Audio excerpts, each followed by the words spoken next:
Olá pessoal, a paz do Senhor.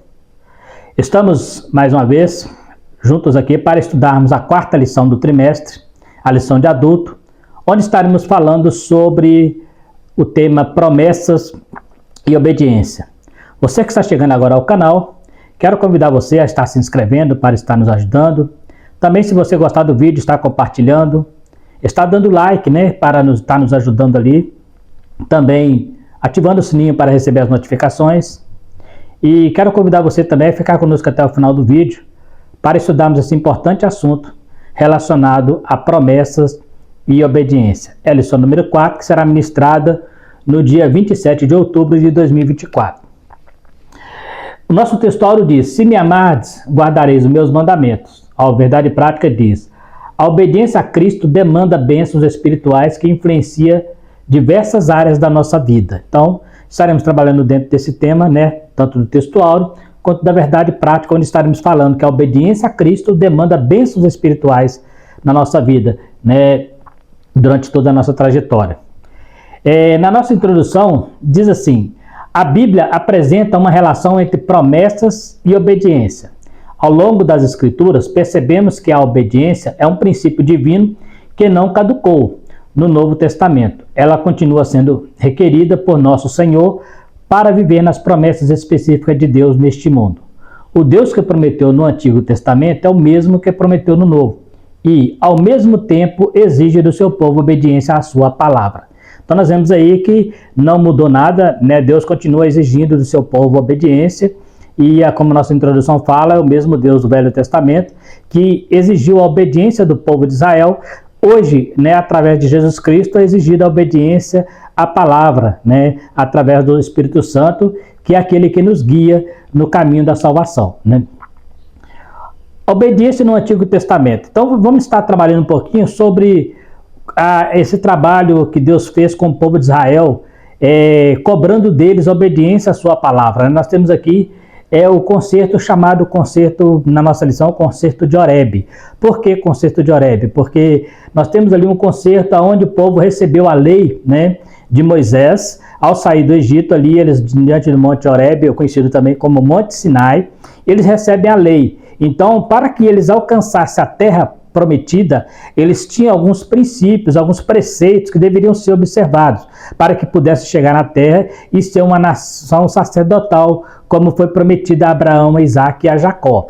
Então, no Horebe, eles ali param diante do Horebe, Moisés sobe no monte, ali no Êxodo você vai encontrar essas referências, onde ele recebe ali as tábuas da lei, que é o primeiro mandamento, os primeiros mandamentos dados ao povo de Israel para que eles obedecessem. Então, eles ganharam ali características que distinguia agora como povo de Deus, porque até então eles viviam lá no Egito, mas eles não tinham uma direção, ainda que conhecia o Senhor, eles não tinham preceitos ou princípios ali a ser observados. Então Deus traz para eles novas leis, para que eles pudessem viver como nação. Até então, lá no Egito, eles viviam como escravos, e o escravo, eles obedeciam às leis do país, na lei do Egito, E agora ele sai daquela escravidão e vai para a terra prometida, mas no deserto Deus começa então a tratar com eles e a mostrar para eles que para alcançar a terra tinha algumas coisas a ser observadas, algumas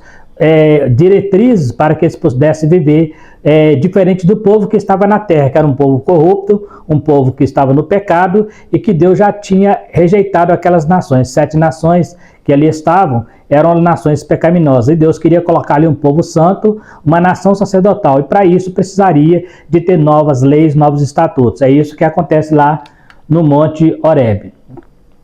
Eles eram agora uma nação consagrada à lei. Assim, o que o Evangelho é para a igreja, a lei era para Israel.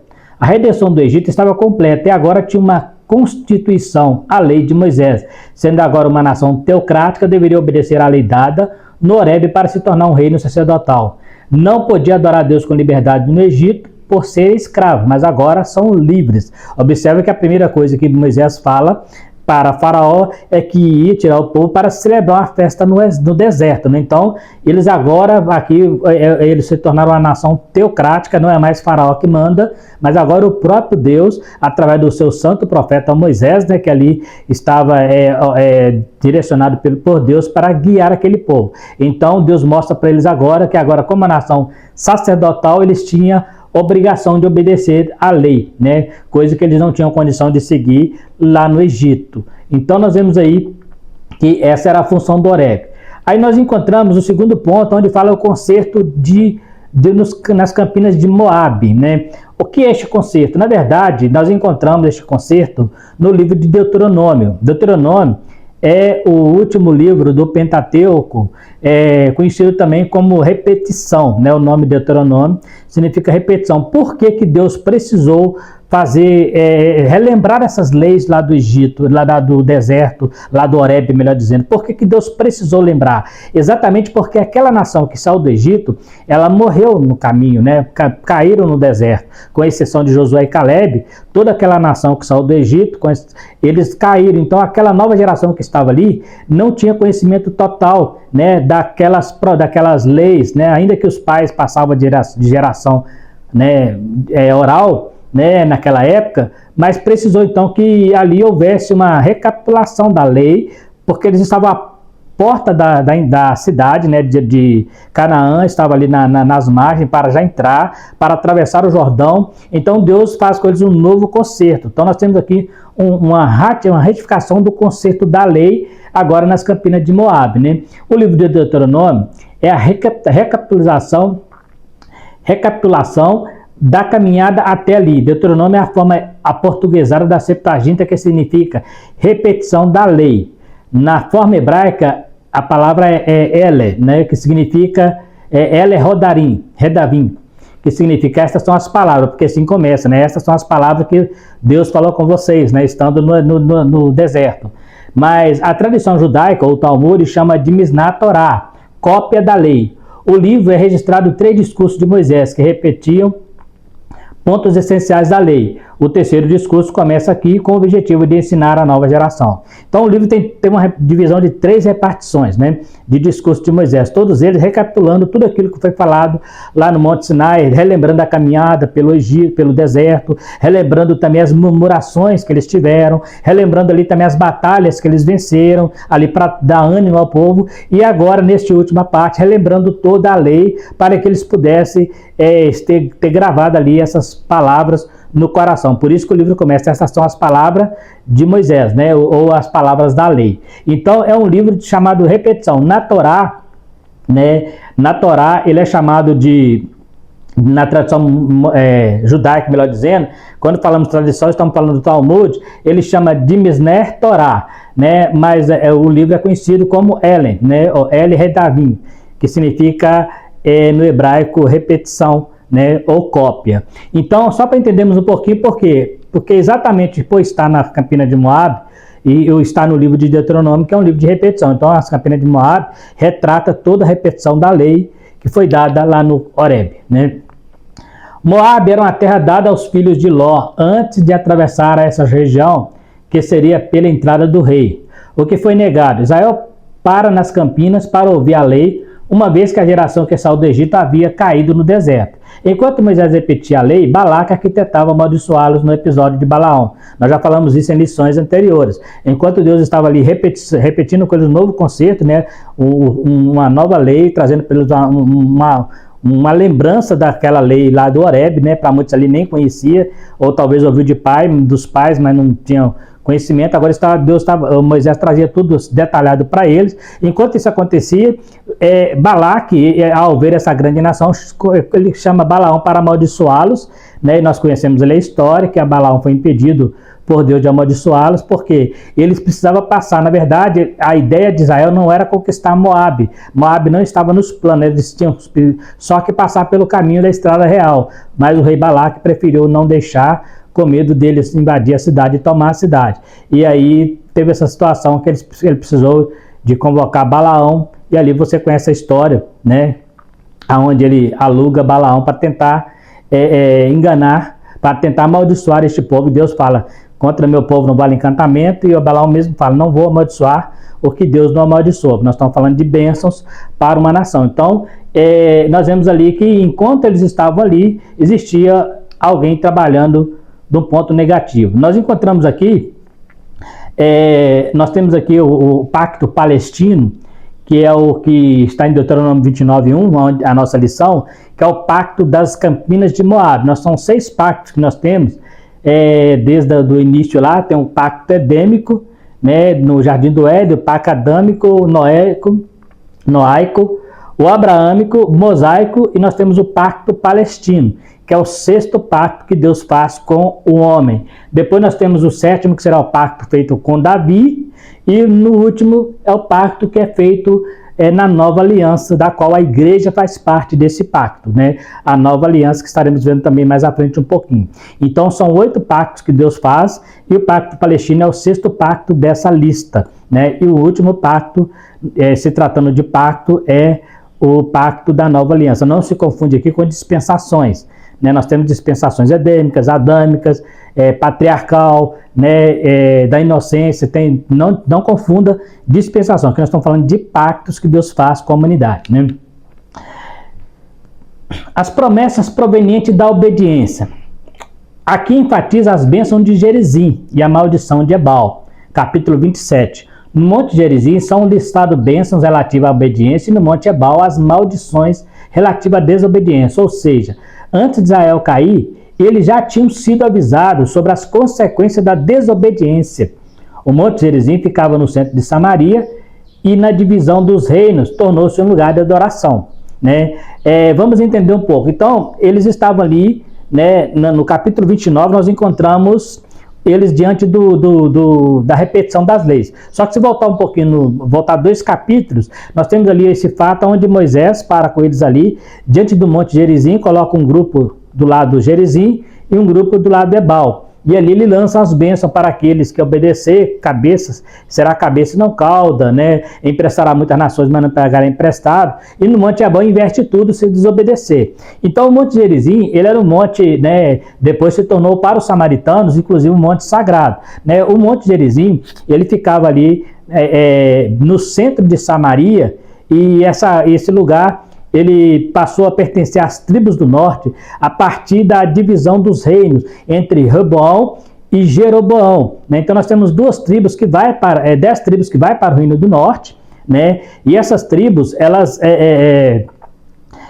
quando o Jeroboão se instala com essas tribos ali, se torna rei dessas tribos, onde nós começamos ali com 2 monarquias, Jeroboão começa a ficar preocupado com o povo querer descer a Jerusalém para adorar a Deus no tabernáculo. Então o que Jeroboão faz? Ele constrói 2 altares, ele constrói um em Betel e outro em Dan, né, para que o pessoal não precisasse de ir até lá. Só que neste meio ele terminou caindo na idolatria, né, e começou depois a colocar altar, inclusive, que não era altar, né, de Israel, que não era para adorar Israel. O povo então de Samaria, tanto é que foram os primeiros a ir para o cativeiro, foram os primeiros a cair na idolatria por causa desses ciúmes, dessa preocupação de Jeroboão, do povo ter que ir lá em Jerusalém e adorar a Deus e ficar, né, querer ficar lá sendo governado por Reboão, que era a linhagem correta, né, a linhagem certa de Davi.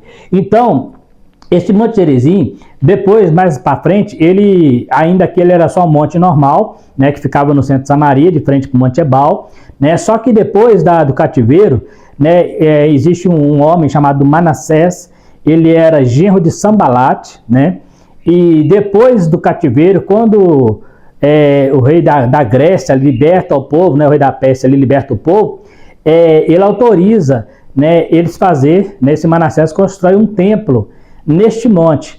E é esse templo que, quando Jesus encontra com a mulher samaritana, que ela fala que eles adoram a Deus naquele monte, porque ali era construído o templo, né, segundo a história que está lá em Macabeus. Esse templo foi construído no período dos Macabeus, e então esse monte se tornou um monte sagrado, na mesma situação de competir, como Jeroboão competir com o monte Sião, Jerusalém, onde ficava o templo. Então, por isso, sempre existiu essa briga que começou com Roboão, depois ela intensificou com a mistura, né, com a conquista de Babilônia, né, ele mandou para lá pessoas de outras raças e se misturou, então essa guerra veio de Roboão e chegou até nos dias de Jesus, né, que houve essa confusão do Reino Norte e o Reino Sul. Hoje não existe mais essa briga entre samaritanos e judeus, né, Reino Sul e Reino Norte, mas até o período ali de Jesus existia essa briga por causa de adoração, por causa do local de adoração, né? Onde Jesus fala que não é monte, não é aqui nem em Jerusalém, mas é onde estiver os verdadeiros adoradores. Então, só para entender um pouquinho, né, para você entender o que é o Monte Gerizim e o que é o Monte Ebal. São dois montes que ficam um de frente para o outro, aonde aconteceu ali de Moisés mostrando para eles o que aconteceria se obedecesse, e no Monte Ebal o que aconteceria se desobedecesse, né? A obediência no Novo Testamento, o novo concerto.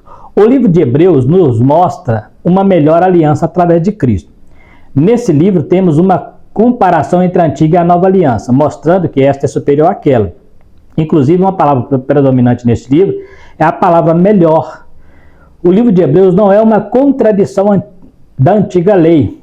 Lá no capítulo 10:1, a lei é uma sombra e não uma imagem exata das coisas. Então, o que o escritor dos Hebreus está dizendo? Que a lei era sombra, né? O que é sombra? Sombra é aquilo que reflete daquilo que é original. Então, na verdade, ela era uma sombra do real, que seria a nova lei que viria, né, através do novo concerto, da nova aliança em Cristo. Então, todos os aparatos da lei, todos os princípios da lei apontavam para Cristo. O sacrifício, tudo aquilo ali apontava para Cristo. Então, isso que o escritor dos Hebreus, ele traz para nós. Ele fala assim, a lei, ela é sombra daquilo que viria a ser real mais adiante, que seria um concerto eterno com a igreja, e Israel faria parte desse concerto se não tivesse caído na desobediência, né? Já falamos sobre isso, seria um reino sacerdotal. Então, esse novo concerto, através da cruz, então aquele sangue de animais que era derramado, foi feito por Cristo uma vez só. Aquela situação do sacerdote entrar uma vez no templo, né, por ano, Jesus entrou uma vez só, né, o véu foi rasgado, e assim existem muitas coisas mostrando a superioridade desse pacto de Cristo, né, do novo concerto com a antiga aliança. Então não é que ele está contradizendo, mas ele está mostrando que tudo que acontecia lá apontava para esse novo concerto. E o livro de Hebreus, ele trabalha muito isso, ele mostra o melhor sacerdote, né, o melhor sacrifício, né, então ele sempre trabalha dentro desse termo melhor, mostrando que tudo que acontecia no Velho Testamento apontava para algo que seria bem melhor, né?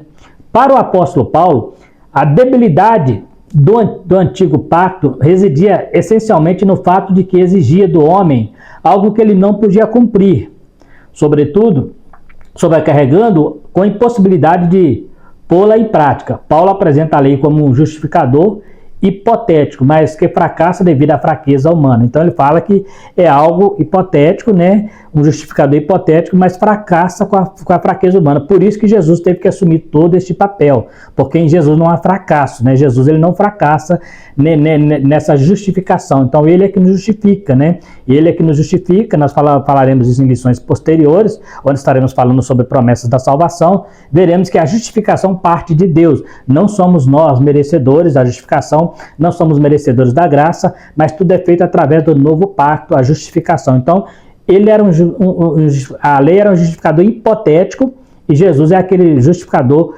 real, aquele que pode fazer tudo que o homem não conseguia fazer na lei, né?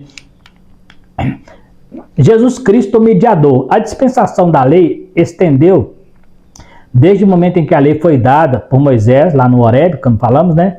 Até a vinda do Messias, quando em sua expiação trouxe a nova dispensação através da cruz e inaugurou a dispensação da graça, a qual Cristo é o novo mediador da nova aliança. Assim como Israel tinha uma aliança no Horebe, nós, a igreja, através do Calvário. Então, observa que Jesus agora é esse novo mediador, essa nova aliança, né? Então, tudo aquilo que Israel tinha, né? Aquela aliança que eles tinham com Deus, aquele concerto que eles tinham com Deus, agora passa para o novo concerto e Jesus agora é o novo mediador, né? Naquela época, o mediador da lei era os cordeiros, né, que era mediava entre o perdão de pecado, o sacerdote também fazia mediação do povo, mas agora Jesus faz tudo, ele traz tudo sobre a sua vida. Ele é o cordeiro, ele é o sacerdote, é o sangue purificador, ele é o pão vivo que desceu do céu, o maná, né? Então ele é tudo, ele cumpre, toda a lei se cumpre na vida de Jesus. Então, assim como para Israel é importante a aliança do Horebe, né, e também nas Campinas de Moabe, nós hoje, a nossa aliança é no Calvário, é na cruz, né? O livro de Hebreus mostra a superioridade de Cristo como o novo mediador, né? Nós falamos no Guria mesmo sobre isso, aqui eu citei algumas referências. Ele exalta a pessoa de Cristo no capítulo 1, a revelação final de Deus em Cristo também no capítulo 1, o caráter absoluto de Cristo em contraste com o parcial do judaísmo, né? O de Cristo absoluto, a humanidade de Cristo, inclusive um assunto muito discutido, né? Lá no 3º e 4º século, sobre se Cristo era Deus ou se era homem, né? Mas ele relata a humanidade de Cristo, que precisaria ser um ser humano, né, para oferecer sacrifício. Cristo não morreu como Deus, porque se ele tivesse morrido como Deus, Deus não morre e também não se tira nada, né? Então, ele veio como homem. Filipenses diz, né, que ele se desenfeitou a glória, né? Ele deixou sua glória lá e se humilhou à forma de homem, né? Então, está muito claro lá. E ele também é a revelação da bondade de Deus para com os homens. Então, aqui esses cinco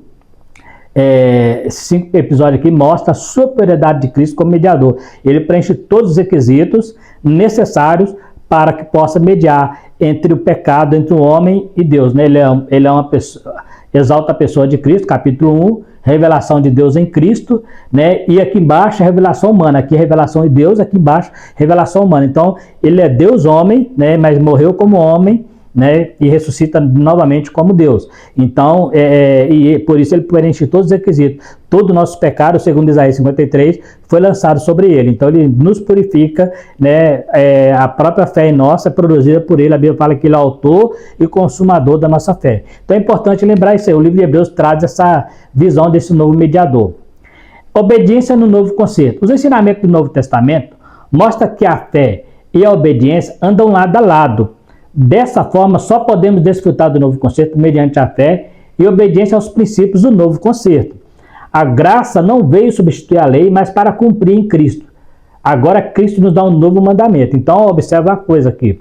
A mesma obrigação que os judeus tinham de obedecer à lei para que entrasse na terra de Canaã, a igreja tem também essa obrigação de obedecer o novo mandamento, para que possamos entrar na nossa terra prometida, na nossa Canaã celestial. Então existe preceito, existe alguém por aí pregando que você não precisa se renunciar, que é somente o amor de Deus, que nessa pregação que eles têm pregado por aí, todo mundo vai ser salvo. Não é bem assim, né? Na verdade, existe um caminho a ser seguido. Jesus falou que existe uma cruz a ser carregada, tomar a sua cruz e seguir, né? Então, existe uma lei que eu preciso obedecer. Eu preciso obedecer a palavra de Deus para que eu possa chegar do outro lado. Assim como Israel. Israel, que saiu do Egito, não chegou do outro lado porque desobedeceram e caíram no deserto. Aquela geração do monte, das Campinas de Moabe, é uma geração que nasceu no deserto.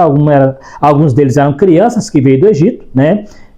Veio do Egito e ali eles teve que receber uma nova lei para conseguir entrar na terra, porque o pessoal, a geração anterior, mesmo homem da lei, desobedeceram, murmuraram, né, e infelizmente não conseguiram entrar. Então, da mesma forma, a igreja de Cristo, nós pregamos o amor de Deus, pregamos a salvação, pregamos a graça, mas existem leis que precisam ser obedecidas, e essa lei está na sua palavra. Então, se você tem a palavra de Deus, você precisa seguir. Não é somente, a Bíblia fala que não temos que ser somente ouvintes, mas praticantes da palavra. Então, quando você pratica a palavra, você passa a ser súdito deste reino que virá, da volta de Jesus. Estaremos preparados para a volta dele, se estivermos dentro daquilo que ele nos ensinou, esse novo mandamento. E foi isso que eu vou dar um novo mandamento, né? Que amar é amar uns aos outros. Então, é importante nós termos isso em mente. Então, a graça não veio para aliviar ninguém. Alguém dizer assim, não, agora eu posso fazer o que eu quiser, porque agora é pela graça, antes era pela lei. Não, a graça muito pelo contrário.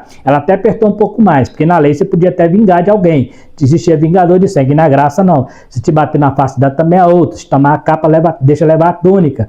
Orar pelos que os perseguem. Então, a graça até apertou um pouco mais. E se você não conseguir fazer isso, você não vai conseguir chegar do outro lado. Se eu não conseguir seguir esses princípios da palavra, de obedecer os mandamentos de Jesus, né, que inclusive está muito implícito nas cartas de Paulo, eu não vou conseguir chegar do outro lado. Então eu preciso estar atento a essa observância da palavra. Ainda que a porta da graça foi aberta, mas eu preciso me esforçar para entrar nela. Eu só vou entrar nela se eu seguir os princípios da palavra de Deus. Então é bom nós termos isso em mente, porque existe alguém pregando por aí que parece que o céu é um lugar de qualquer um, vai entrar de qualquer maneira. Não é lugar de pessoas santas que foram compradas pelo sangue de Jesus. Então, pessoas que obedeceram a sua palavra, né?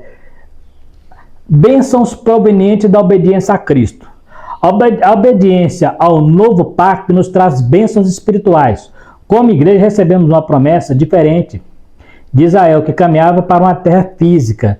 Nós, a igreja de Cristo, buscamos uma cidade onde estaremos com Cristo. Na nova aliança não há promessas para a igreja no mundo físico. Temos que renunciar ao mundo para alcançarmos o céu. Eu faço questão de frisar isso por quê? Porque quando se trata da igreja no seu contexto geral, não existe promessa no mundo físico. A igreja, a promessa dela é no mundo espiritual. Se alguém falar com você, não, mas Deus pode abençoar a igreja no mundo físico, a igreja não. Pode abençoar numa congregação, né? Deus pode mandar uma bênção para uma congregação ali, mas a igreja que é universal, que ela está em todo canto da terra, essa igreja, a promessa para ela é só no mundo espiritual. É promessa de salvação, é promessa de vida eterna, é promessa de ressurreição, e não foge disso, né? E as outras coisas que vêm é perseguição, é o mundo nos odiar, né? Não é igual tem pregado por aí, né? Que vai ser só vitória, né? Não, na verdade não. A igreja, ela é vitoriosa porque vai morar no céu, mas aqui na terra muitos vão cair, né? Daniel, Sadraque, Mesaque, Abednego, aqueles homens foram para a fornalha, né? Daniel foi para a cova do leão, saíram vivos, mas depois dele muitos outros foram e não voltaram vivos, né? Nós temos exemplo na história da igreja de mártires que foram julgados nas arenas do Coliseu de Roma, né? E morreram ali e são chamados de mártires. O próprio escritor aos Hebreus, no capítulo 11, mostra uma lista de pessoas que morreram pela fé. Então, é bom nós lembrarmos, eles morreram, mas não perderam a promessa, não perderam a bênção de ser parte da igreja, porque a promessa para eles não era viver eternamente aqui. A promessa para a igreja não é viver uma vida boa aqui. A promessa para a igreja é viver no céu, é viver com Cristo, é viver na glória. Então, tudo que a igreja faz tem que repercutir essa mensagem, a mensagem do reino do céu. Esta era a mensagem pregada por João Batista: arrependei-vos, porque é chegado o reino de Deus, né? Então, tudo que está relacionado à igreja, quando eu falo igreja universal, né, ela está relacionada no mundo espiritual. Falei numa lição anterior e volto a repetir: não se mede o sucesso de uma igreja pela quantidade dos seus membros, nem pelo tamanho do seu templo, mas pelo caráter daquelas pessoas que vivem ali. Existem megas igrejas de pessoas vazias, igreja cheia de pessoas vazias. Então é preciso ter esse cuidado, né? Não estou falando que toda igreja grande é cheia de pessoas vazias. Estou fazendo aqui estou parafraseando. Na verdade, existem pessoas vazias, tanto nas megas igrejas quanto nas igrejas pequenas. Também existem pessoas espirituais, tanto nas igrejas pequenas como nas megas igrejas. Mas não se mede o sucesso nem da igreja, nem do ministério, nem do pastor pelo tamanho da igreja ou pela quantidade de membros, mas pelo caráter da igreja, que tem que refletir o caráter de Cristo. Porque a nossa vida, Jesus falou, né, Paulo falou, se nós esperarmos a Cristo só nessa vida, somos os mais miseráveis dos homens. Porque, na verdade, a nossa esperança é os céus, né? Justiça e paz. Quem obedece a Cristo vive piedosamente em sua presença e em justiça. Dessa forma, temos uma vida de retidão, provavelmente proveniente da fé e da obediência a Cristo, pois fomos justificados e santificados por Deus. Lembra que eu falei que a justificação é algo produzido por Deus? A santificação também é produzida por Deus. Então, a paz, que excede todo entendimento, torna-se realidade em nós. Então, por que é importante eu lembrar isso? Porque tem gente que acha que é pelo quanto que ele vai jejuar que ele vai ser santo, né? É pelo quanto que ele ora que ele vai ser santo. Não, isso na verdade só ajuda. Não estou dizendo que não tem efeito positivo, mas a sua santidade média é na hora do confronto. Ali você vê se realmente está valendo a pena, né? Quem não conhece, por exemplo, um crente que ora muito, né? Que ora muito, mas tem um estupim curto, né? Qualquer coisinha está perdendo as estribeiras. Quem não conhece um crente que talvez você vê ele orar pouco, mas tem um caráter, né, ilibado, uma pessoa tranquila, uma pessoa mansa, que tem o fruto do Espírito. Então são contrastes, né? Então, na verdade, o crente cheio do Espírito Santo, ele vai orar e ele vai jejuar. Mas não quer dizer que nem todo que ora e todo que jejuma é cheio do Espírito Santo. Então nós temos que tomar cuidado. Nós temos lá nos profetas lá, quando Deus repreende o jejum, fala assim, vocês estão jejuando, mas é para debalde, né? Jejum, seus eu não estou aceitando. Então, os próprios fariseus jejuavam 2 vezes por semana, né? E Jesus chamou eles de sepulcro caiado, né? Oravam nas praças. Então, Jesus ensinou muito bem que a verdadeira oração é aquela que você realmente está falando com Deus, você não quer mostrar para ninguém. Então, quando nós seguimos na obediência de Cristo, nós vamos ser justificados, né? E ter uma vida de paz. Que tipo de paz é essa? A paz que o mundo não consegue oferecer. A paz do mundo é passageira, a paz do mundo é para aqui. Essa paz é aquela que mesmo na tribulação, o apóstolo Paulo fala que nos importa é entrar no reino dos céus. Isso nos dá paz. Mesmo diante das dificuldades, das perseguições, o crente que tem a esperança da vida eterna, ele não vai perder essa paz. Ele vai, até para morrer, ele vai morrer em paz, né? Como nós vemos muitos mártires do início da igreja que não tinham medo da morte porque esperava morar com Cristo, né? Então é importante nós termos essa tranquilidade. Essa paz não quer dizer uma paz mundana, uma paz eterna. É aquela paz que o Senhor Jesus falou aos seus discípulos: deixo-vos a paz, a minha paz vos dou. Não vou lá dou como o mundo a dá. Não se turbe o vosso coração e nem atemorize. Assim a obediência a Cristo agora gera em nós justiça e paz em meio à turbulência do mundo, tá vendo? Então ele fala, não se turbe, não fique apavorado, não fique com medo. Alguém pode até tirar a sua vida, como Jesus mesmo falou, mas deveis temer aquele que depois que tirar a vida, pode lançar a alma no inferno. Então, nosso corpo é só um invólucro da alma. Na verdade, nosso espírito, nossa alma pertence ao Senhor. Então, por mais que tente nos calar, né? Por mais que tente calar a igreja, né? Isso é complicado até de se entender um pouco no Brasil, porque no Brasil não há perseguição religiosa, como existe em países por aí, mas ainda assim, se houver também aquele crente verdadeiro que tem a paz de Cristo, ele vai continuar tendo essa paz que Cristo ofereceu. A paz que o mundo não dá, a paz que o mundo dá é passageira, essa paz é eterna. O crente mesmo diante das dificuldades, diante dos problemas, ele vai estar sempre olhando para Deus, ele vai estar sempre olhando para Cristo, sabendo que nele todas as coisas são consumadas, né? A alegria proveniente de uma relação com Cristo é a marca da vida de quem anda na justiça e tem paz. Então, é outra coisa interessante, viver alegre, né? Parece algo contraditório, antagônico. Alegrai-vos na tribulação, né? Quem se alegra na tribulação? Todo mundo na tribulação fica triste, com raiva, com medo, quer correr, mas a Bíblia fala, alegrai-vos na tribulação e sede pacientes. Por quê? Porque a tribulação produz a paciência a experiência produz a esperança, e a esperança não traz confusão, porque em nós habita o Espírito de Deus. Então, olha que coisa linda, né? Por isso que é importante nós termos isso aí. É fácil? Não. Mas é possível porque é na pessoa de Jesus que nós conseguimos essa força, né? A alegria do Senhor é a nossa força, né? Então nós precisamos entender isso, né?